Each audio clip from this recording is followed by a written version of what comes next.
পৌর ৭ নং ওয়ার্ডের বিএনপির সদস্য সংগ্রহ ও নবায়ন কার্যক্রম শুরু। বিস্তারিত দেখুন প্রতিবেদনে।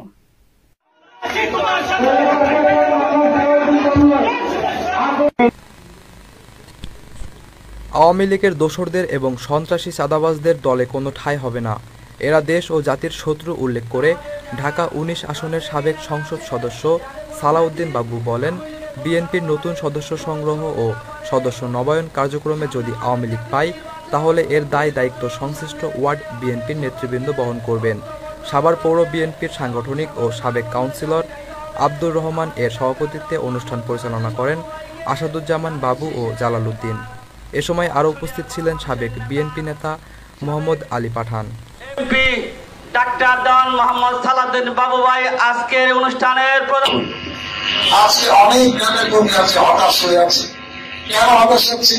কারণ আশেপাশে আমাদের কিছু কিছু অতি উৎসাহী বড় বড় নেতারা এমন সব কথাবার্তা বলছে যে নমিনেশন হয় তাদের পকেটে, তাদের হাতে নিয়ে তারা ঘুরে বেড়াচ্ছে।